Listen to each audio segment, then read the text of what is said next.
A'udzu billahi minasyaitonir rajim. Bismillahirrahmanirrahim. Li'ila fi Quraisyin ila fihim rihlatash shita'i was-sayf. Falyabudu rabb hadzal bait alladzi at'amahum min ju'in wa amanahum min khauf. Surah Quraisy ini ada erat kaitan dengan suratul Fil, surah yang sudah kita bahas minggu lalu, di mana ketika Allah Subhanahu wa taala menghancurkan Abrahatul Asram yang membawa pasukan gajah yang sangat kuat untuk menghancurkan Ka'bah, maka Allah Subhanahu wa taala azab Abraha itu dengan cara wa arsala alaihim tayran ababil. Allah kirim burung-burung laut yang bernama ababil, kemudian menghancurkan mereka semuanya, dan tidak ada satu jiwa pun kecuali dibinasakan. Dan itu al-jaza min jinsil amal, ya. Namanya balasan itu sesuai dengan pekerjaannya. Dia hendak menghancurkan Ka'bah, akhirnya Allah hancurkan dia. Lah, kehancuran Abraha dan pasukannya itu menyebar. Beritanya sampai ke negeri Syam, ke negeri Yaman, ke negeri-negeri sekitar Jazirah Arab. Dan itu membuat orang-orang Quraisy itu disegani. Pokoknya orang-orang Quraisy itu kalau keluar berdagang, kemudian mereka mengaku bahwa mereka dari Quraisy, di perjalanan selama mereka berdagang baik ngarah ke Yaman ataupun ke Syam, itu tidak ada yang bisa untuk mencegah mereka, karena mereka ketakutan masalahnya. Kalau mengganggu orang-orang Quraisy itu takut nasibnya sama dengan Abraha, akan datang burung yang melindungi mereka. Itulah keyakinan orang-orang di luar daripada Quraisy. Makanya orang-orang Quraisy itu melenggang mereka, kemana saja mereka aman. Sehingga kemudian mereka diberikan rizki yang merimpah luas. Tidak ada perampok di padang pasir pun tidak berani untuk mencegah orang-orang Quraisy itu, karena mitos tadi, kalau mengganggu saja akan datang burung ababil. Makanya dari sini Allah Subhanahu wa taala katakan li'ila fi Quraisyin, karena kebiasaan orang-orang Quraisy itu. Ila fihim rihlatash shita'i was-sayf. Apa kebiasaan mereka? Kebiasaan mereka melakukan rihlah, melakukan safar, melakukan pepergian dalam rangka berniaga di dua musim. Allah katakan syita di musim dingin dan saif musim panas. Kemana? Kedua tempat. Kalau tidak ke Yaman, ke Syam. Ya, itulah jalur perniagaan orang-orang Quraisy, ke Yaman dan ke Syam di dua musim, musim dingin dan musim panas. Kalimat ilaf, ilaf itu artinya mempersatukan. Itu arti ilaf, itu mempersatukan. Jadi yang tadinya berpecah-pecah kemudian disatukan, itu dalam bahasa Arab disebut ilaf. Adapun Quraisy ini nama lain daripada kakek buyut Rasul, namanya Qusay. Jadi di antara kakek buyut Rasul yang keberapa itu ada namanya Qusay. Lah, Qusay inilah yang kemudian mempersatukan kabilah Quraisy yang terpecah belah kala itu, dipersatukan oleh orang namanya Qusay. Dan Qusay itu salah satu kakek buyut Nabi sallallahu alaihi wasallam yang kemudian disebut Quraisy.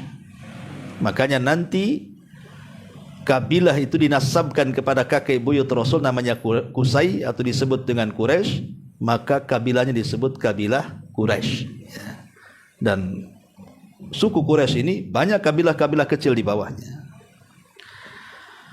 Tetapi yang ingin dibahas dalam surah Quraisy ini adalah cerita tentang kebiasaan bangsa Quraisy. Apa kebiasaan mereka? Suka berniaga. Ya. Antum harus pahami bahwa bisnis orang-orang Quraisy dengan orang-orang Madinah itu beda. Jadi orang-orang Mekah dengan orang Madinah itu beda penghasilan mereka untuk mencari kekayaan itu. Kalau orang-orang Mekah, secara khusus orang-orang Quraisy itu, mereka memang terbiasa dengan dunia perniagaan. Jadi dunia perniagaan itu sudah mengakar dan mendarah daging bagi bangsa Quraisy itu atau orang-orang Mekah, sampai ke anak-anak mereka ditanamkan bisnis bagaimana cara berniaga. Tapi orang Madinah berbeda. Orang Madinah itu yang suka jualan atau suka dagang itu hanya orang-orang Yahudi saja. Tapi orang-orang musyriknya yang kemudian menjadi cikal bakal orang Ansor itu, mereka para petani rata-rata. Karena Madinah itu negerinya subur.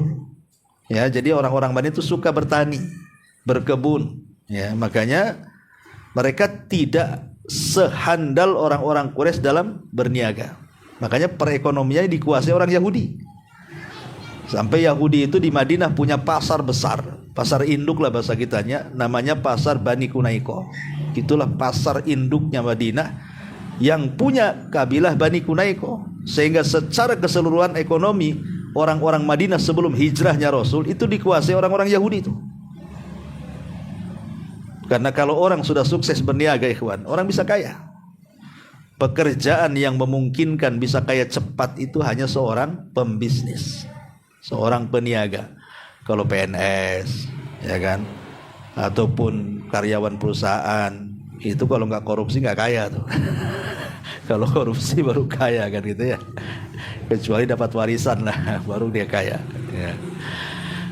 Yang ingin saya jelaskan, ikhwatu fiddin, muliakan Allah Azza wa Jalla, lah karena kebiasaan orang-orang Mekah, wabil khusus orang-orang Quraisy itu mereka pandai, handal, piawai dalam berniaga.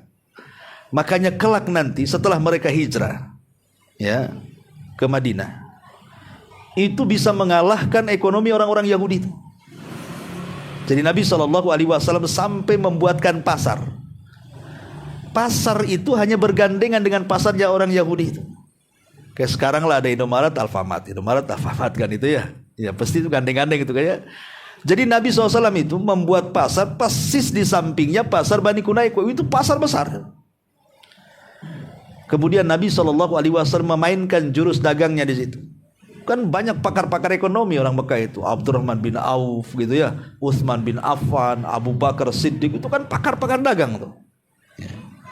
Dengan kecerdasan mereka, hanya butuh 2 tahun saja gulung tikar tuh pasar orang Yahudi itu. Akhirnya kemudian pasar kaum muslimin mendominasi pasar kota Madinah karena kecerdasan para sahabat dalam berniaga. Bahkan Rasul adalah mentor peniaga karena dia seorang peniaga juga. Nabi SAW itu kan kerjaannya penggembala kambing dan seorang peniaga. Makanya orang-orang Quraisy itu luar biasa. Ya. Makanya sampai sekarang lihat orang-orang Mekah, orang-orang Arab Mekah tuh, wah kalau soal dagang itu udah kayak Cina aja. Ya, mungkin yang bisa ngalahkan Cina orang-orang Arab lah. Makanya antum kalau ada muka-muka Arab aja dagang lah. Kan itu. Ma'asyiral muslimin wal muslimat rahimani wa rahimakumullah. Baik, kita akan rinci dulu kalimat per kalimat dalam surah Quraisy, baru kita bentangkan. Setelah Allah Subhanahu wa taala mengatakan kebiasaan orang-orang Quraisy itu adalah melakukan safar, rihlah, dalam rangka berniaga di musim dingin dan panas. Rihlatasy syita'i was-shaif. Kemudian Allah mengatakan falyabudu rabb hadzal bait. Maka hendaklah kalian menyembah Rabb pemilik Ka'bah ini. Bait di sini maksudnya Ka'bah. Ya. Seolah-olah Allah Subhanahu wa taala ingin katakan di sini. Ya.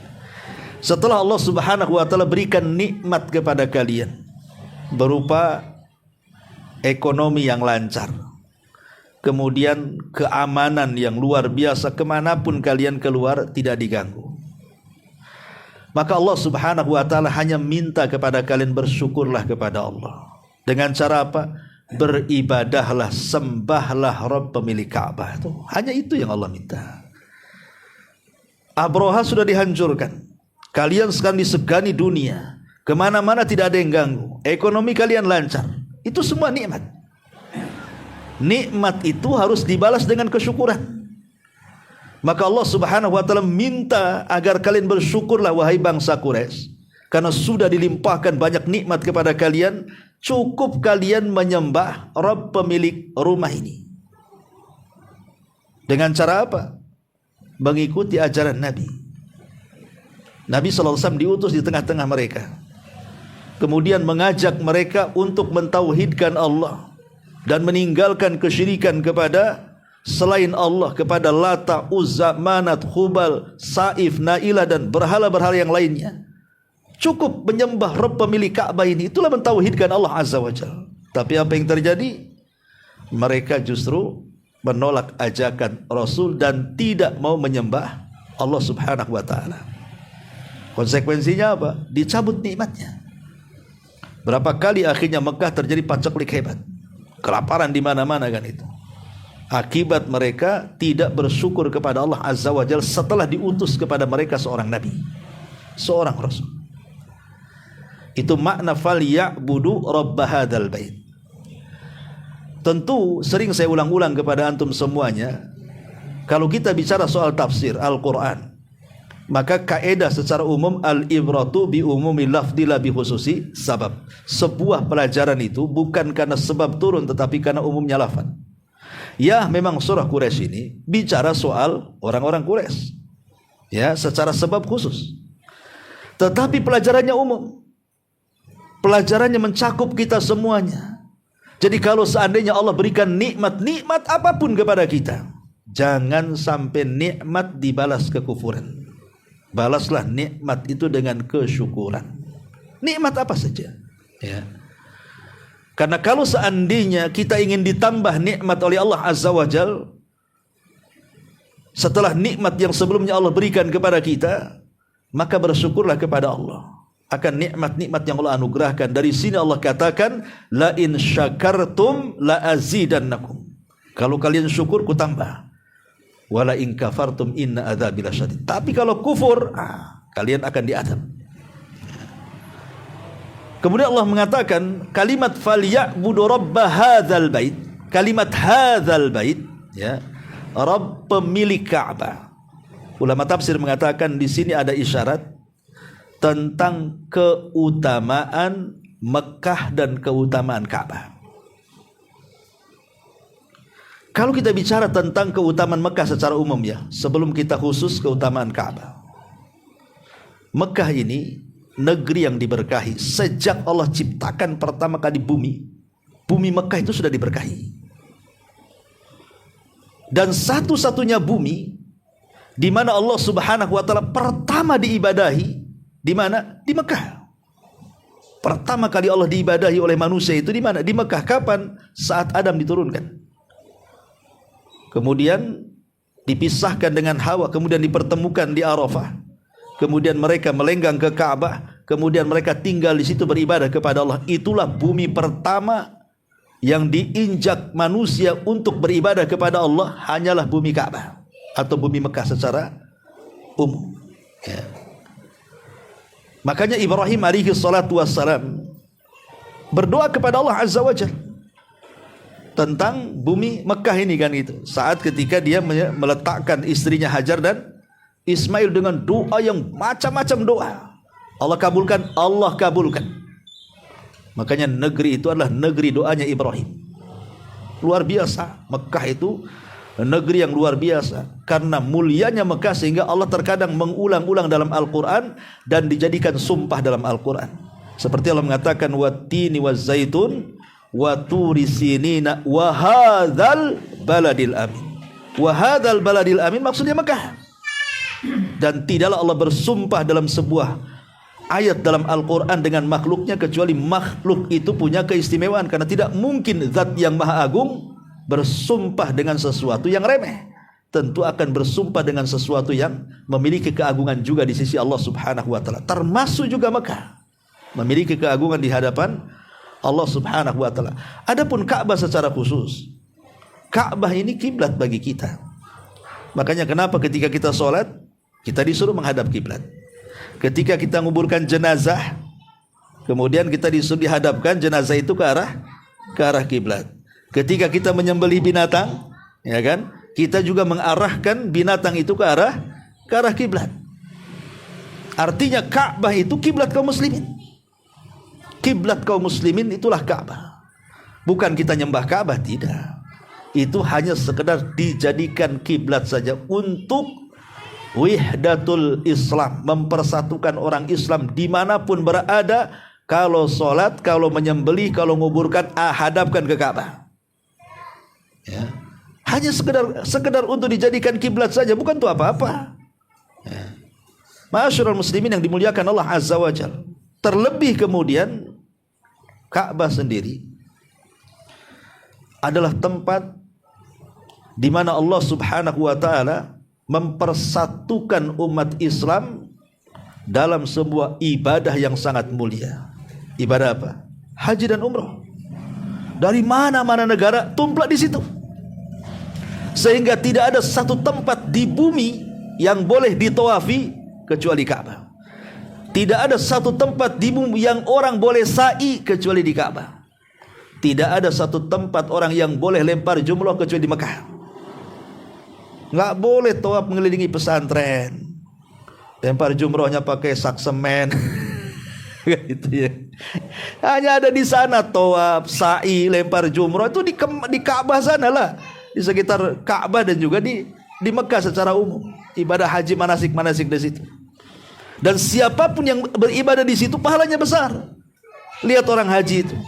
Bukan hanya pahalanya itu seperti anak yang baru dilahirkan tidak punya dosa, tapi lebih daripada itu, laisa lahul jaza indallahi ilal jannah. Tidak ada balasan yang layak bagi haji yang mabrur itu kecuali surga. Ya, bagi yang mabrur, ya. Disebut mabrur itu artinya yang memperbaiki diri orang yang haji. Sebelum haji nggak sholat, setelah haji rajin pula sholat, itu disebut mabrur. Ya.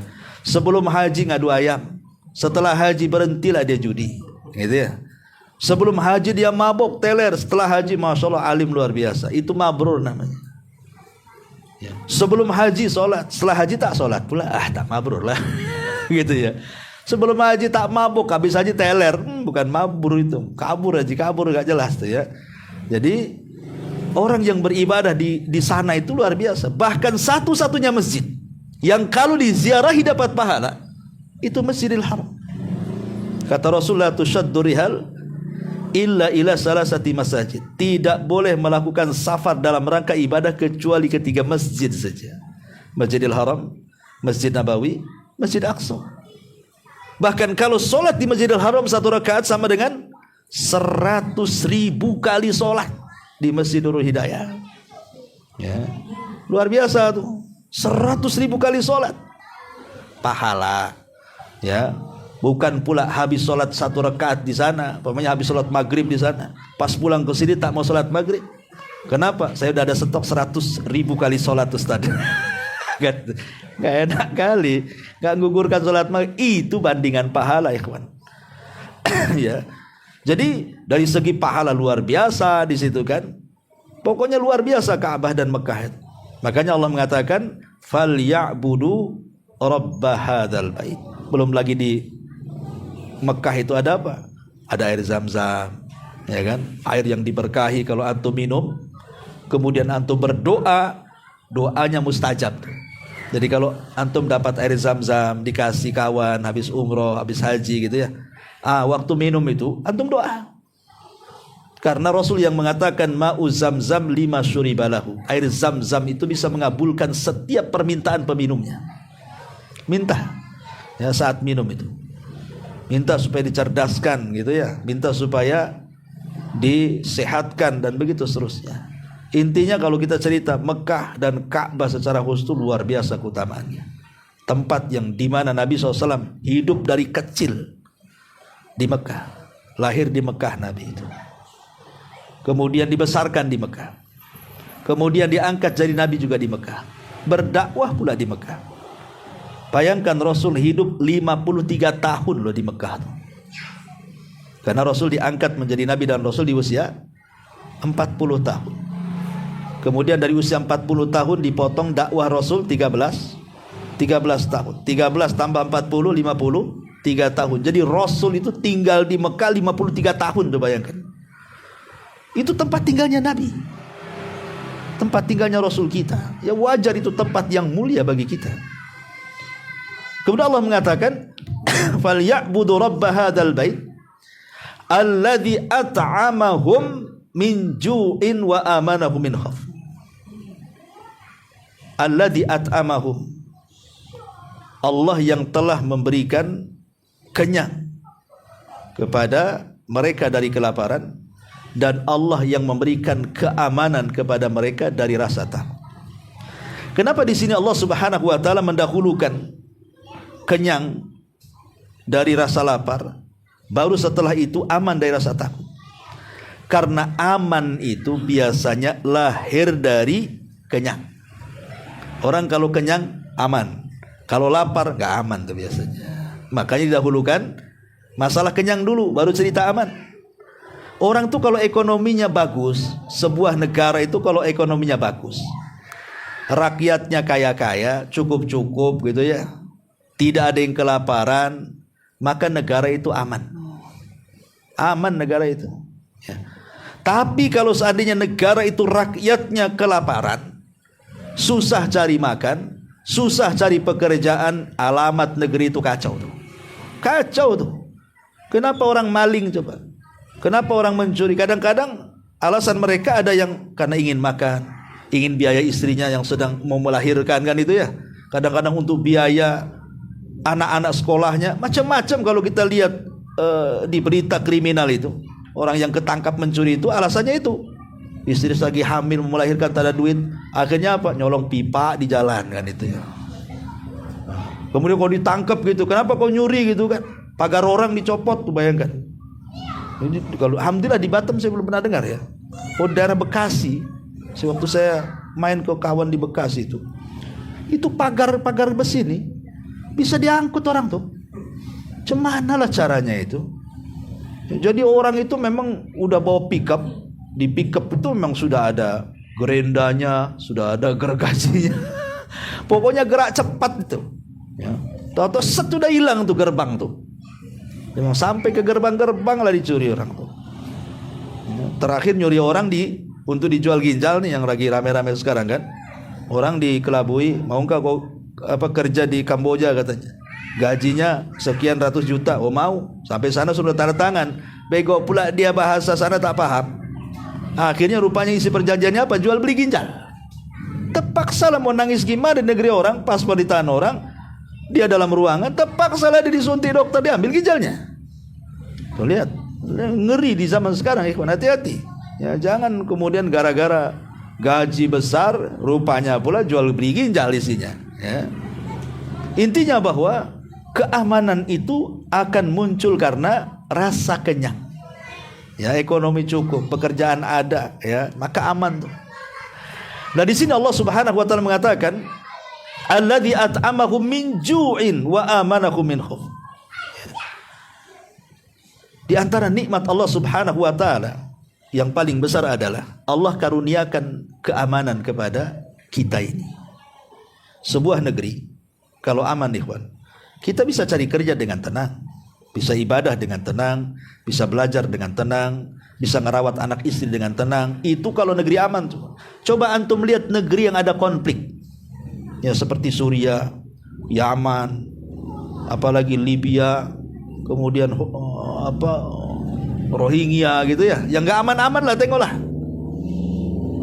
Akhirnya mereka, ya sekarang ini Ukraina perang dengan Rusia kan gitu ya. Akhirnya gelombang pengungsian di mana-mana. Ataupun orang-orang yang tidak aman dari bencana karena gunung meletus, karena tsunami, karena apa, akhirnya berada di pengungsian. Lihat kondisi mereka tuh. Mau makan aja harus minta, harus ngumpulin donasi orang kan gitu ya. Mau sholat aja takut kena tembak, kena sifar. Itu negeri-negeri yang tidak aman tuh. Makanya alhamdulillah negeri kita ini negeri aman. Ya, jangan kemudian negeri yang sudah aman diciptakan pula menjadi tidak aman. Seperti siapa? Seperti orang-orang Khawarij. Mereka melakukan pengeboman di sana sini kan, ngebom sana, ngebom sini. Siapa aja sasarannya pun tak jelas. Ngebom nggak ada yang mati di situ. Udah capek rakit-rakit bom meledak, tak ada yang mati. Yang mati dia yang ngebom. Gitu ya, salah sasaran. Itu mau ngebom sendiri itu namanya. Ini kan menciptakan ketidakaman. Akhirnya investor mau masuk ke negeri kita jadi takut. Akhirnya banyak pengangguran di mana-mana. Ya, pokoknya kalau negeri sudah tidak aman itu tidak akan nyaman orang hidup di situ. Makanya kenapa nikmat aman itu nikmat yang sangat besar yang harus kita syukuri di negeri kita ini. Jangan kacaukan keamanan itu. Ini sekarang mau tahun-tahun politik nih, kan? Khawatir nih. Kadang-kadang aneh di negeri kita ini. Ada orang yang kemudian membela mati-matian calon legislatifnya atau calon presidennya atau calon pemimpinnya. Wah, pokoknya sampai dia bisa berdusta loh. Sampai siap jadi buzzer, nyebarin berita hoax. Yang Anda bela itu bukan nabi, bukan Tuhan kan itu ya. Kita ini disuruh membela Allah sebagai Tuhan kita dan Nabi sebagai Rasul kita. Itulah bela itu. Bela agama. Betul tuh kalau kita fanatik dengan Quran dengan Sunnah. Betul. Ini fanatik sama orang yang tidak masuk. Ya, sampai kemudian dia rela gitu ya merogoh uang. Padahal kalau seandainya itu diinfakkan ke fakir miskin. Nah, berapa kepala fakir miskin diselamatkan dari kemiskinan? Anak-anak yatim dan begitu seterusnya. Ya, makanya kalau sudah pohon politik itu antum hati-hati. Ya. Jangan disibukkan dengan medsos. Ya, kalaupun disibukkan dengan medsos ngaji aja lah, baca Quran kan itu. Doakan saja dapat pemimpin yang baik. Ya. Tidak perlu antum ikut-ikut nyebar berita-berita hoax yang enggak jelas karena terkadang pembuat berita ini sholat enggak, apakah dia orang kafir, apakah dia orang fasik, kita tidak tahu di balik penyebaran berita itu. Makanya Allah Subhanahu wa taala mengatakan idza ja'akum fasikum binaba'in fatabayyanu. Kalau orang fasik datang membawa berita, tabayun dulu. Itu orang fasik yang kasih berita tabayun. Ini kadang-kadang di medsos ini enggak tahu apakah dia fasik ataukah di atas fasik dia kafir. Kalau fasik saja masih muslim tapi dia fasik disuruh tabayun. Macam mana yang kasih berita itu orang kafir? Ya kan? Jadi sini ikhwatul fillah muliakan Allah Azza wa Jalla. Jadi mawas dirilah kita sekarang ini tahun politik. Ya, jangan kemudian kita ini awalnya tak punya dosa, gara-gara nengok YouTube pula punya dosa jadinya ya. Nah, jadi harus dipahami. Taib. Kita kembangkan sedikit. Surat Quraisy ini ikhwatul fillah muliakan Allah Azza wa Jalla menggambarkan kepada kita tentang kebiasaan orang-orang Quraisy. Dan ini perlu dicontoh oleh kita ya. Bahwa mereka itu adalah pakar-pakar ekonomi, pakar-pakar bisnis ya. Karena terkadang ikhwatul fiddin kekayaan ini ya boleh juga bisa melalaikan. Kalau seandainya orang tidak yang memegangnya itu tidak ada iman. Makanya ada istilah Nabi itu malun saleh li rajulin saleh. Harta yang baik itu kalau yang megang orang baik. Tapi harta akan jadi jahat kalau dipegang orang jahat. Harta akan jadi baik kalau yang megang orang baik. Tapi harta bisa jadi jahat kalau yang megang orang jahat ya.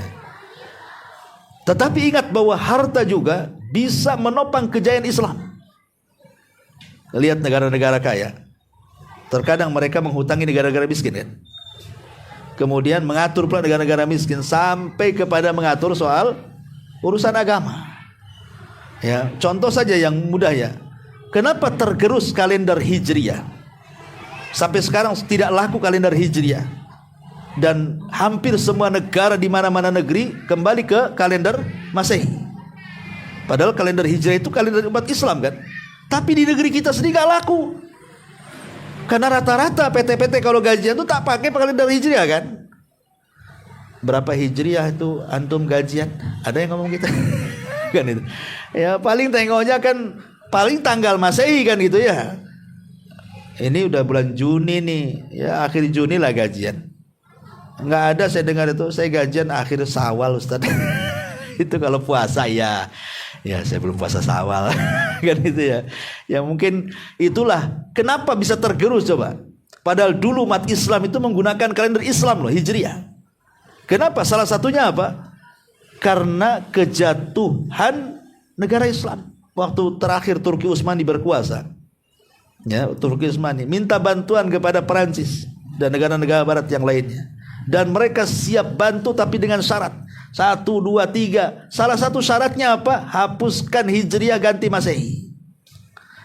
Nah, jadi yang menekan siapa? Musuh yang punya kekayaan kan begitu. Makanya terkadang negara-negara kaya itu semena-mena dia dengan negara-negara miskin tuh. Artinya orang Islam pun perlu kaya, gitu maksudnya ya. Orang Islam tuh perlu kaya, tetapi kekayaan di sini maksudnya untuk Islam. Ya, bukan kekayaan untuk memperkaya diri sendiri, tidak, maksudnya kekayaan untuk membangkitkan umat Islam. Karena 10 sahabat yang dijanjikan masuk surga itu semua orang kaya. Abu Bakar orang kaya, Utsman orang kaya, Abdurrahman bin Auf orang kaya, Sa'ad bin Abi Waqqas orang kaya. Orang kaya semua. Ya, orang-orang yang dekat dengan Nabi SAW dengan kekayaannya menopang dakwah Nabi SAW. Nah, jadi lah salah satu kunci kekayaan itu diajarkan dalam surah Quraisy apa? Berniaga. Karena 99 rizki Allah itu ada di perniagaan. Kalau kita ingin cepat kaya, jadi peniaga. Karena peniaga ini orang merdeka, nggak ada yang ngatur kecuali dirinya sendiri. Tapi kalau kita masih jadi karyawan, masih kerja di pabrik, kerja di ini, ya nah kita namanya karyawan kan. Ya kita berarti kerja sama orang. Kalau kerja sama orang yang nurut aturan kan begitu. Masuk jam sekian, keluar jam sekian. Kalau pedagang nggak mana peduli. Ya coba lihat orang-orang jual cincau itu kan, cincau atau jual apa gitu yang keliling kan suka-suka dia kan. Ada CCS-nya, pulang dia tidur. Ya. Dari sini menunjukkan bahwa rahasia kekayaan itu ada dalam dunia perniagaan, perdagangan. Dan Nabi SAW sudah mencontohkan bagaimana menjadi pedagang yang baik dan jujur itu. Dan bisa mendongkrak ekonomi kaum muslimin di Madinah sehingga hancur lebur ekonomi orang-orang Yahudi itu. Hanya 2 tahun. Rasul mempraktekkan itu. Hanya 2 tahun. Bagaimana coba? Orang-orang Yahudi ini di pasar-pasar mereka ada transaksi riba. Ada transaksi mengurang-urang takaran, timbangan dan meteran. Ya, sumpah-sumpah palsu, macam-macam, ya. Maka Rasul ingin membuat pasar Islam dan peraturan Islam ada di pasar itu. Dengan cara apa? Tidak menentukan setan masing-masing. Siapa yang datang itu yang dapat duluan. Enggak ada kapling-kaplingan. Ini kapling saya. Kamu baru datang. Ya, kamu lapor dulu. Enggak ada. Siapa yang datang duluan, dia berhak dengan kapling pasarnya. Yang kedua, tidak ada pajak. Sekarang kan pasar kaget aja ada pajak kan? Berapa? Kacis kan? Ya. Nggak ada pajak. Ya, siapa yang datang duluan dia boleh tinggal di situ. Yang kedua, tak ada pajak. Kemudian yang ketiga kata Nabi SAW diajari rahimallahu rajulan samhan idza ba wa samhan idza ishtara. Semoga Allah merahmati seseorang yang kalau dia menjadi pedagang, dia pembeli atau penjual, dua-duanya samhan memudahkan. Pembeli memudahkan penjual, penjual memudahkan pembeli. Penjual beli, ada kembalilah 1.000-2.000 perak. Ambil. Mudah kan? Ini uang 100, uang merah. Ya, kembalinya 2.000, ditunggu sampai penjual ini keliling pasar tuh cari susuan tuh. 1 jam baru dapat tuh. Bayangkan 1 jam ngelayani pelanggan dapat berapa tuh? Gara-gara 2.000 antum dia disusahkan satu pasar, coba cari kembalian tuh. Itu ndak samhan namanya. Penjual beli sekilo bang, kasih sekilo, tambah berapa wan? Dia ndak tahu itu namanya shadaqatus sir. Ya, kita ini jual mangga, jual jeruk, jual apa? Udah jelas timbangnya sekilo, dia lagi lengah nih, kasih sedikit, sekilo lebih. Dia ndak tahu. Itu namanya shadaqatus sir, sedekah rahasia yang tahu penjual dengan Allah saja. Dan itulah berkahnya di situ tuh. Mana qasamin mali sadaqah, tidak akan berkurang harta yang disedekahkan. Justru disitulah akhirnya pedagang itu jadi naik kan begitu. Kenapa? Di balik berniaga dengan manusia, dia sedang berniaga dengan Allah. Itu maksudnya. Ketika kita tidak dapat keuntungan dengan manusia, ambil keuntungan dari langit. Sedekah. Ya. Baik penjual, ini kembali 2.000 gimana? Ambil. Sedekah 2.000. Jinjing barang belian itu ke rumah, berkah tuh barangnya. Yang penjual juga sama. Orang lagi lengah pembelinya, masukkan seon. Berkah tuh jualannya tuh. Ini enggak. Ketika lengah, kurangi jeruknya. 1 kilo kurang seon pula kan. Karena tengok, pas kan 1 kilo kan. Ya nunggu, pas lengah diambil gitu. Ya kan dia pikir sampai rumah nggak mungkin orang beli buah-buahan ditimbang lagi di rumah kan. Di rumahnya pun tak ada timbangan, pasti langsung makan. Ya. Jangan seperti itu. Karena biasanya nih orang-orang yang curang dalam dagang itu, dalam pikiran mereka kalau curang dapat untung. Kalau tak curang untungnya sedikit. Nah gitu ya biasanya kan. Kenapa orang bisa curang? Karena dalam pikiran kita supaya untungnya banyak. Salah sebenarnya. Anda mau curang seberapa apapun, tidak akan menambah rizki. Dan Anda sedekah juga tidak mengurangi rizki. Curang tidak menambah rizki, sedekah tidak mengurangi rizki. Karena semua sudah takdir. Sehebat apapun Anda curang, kalau takdirnya memang 1/50, itu yang dia dapat.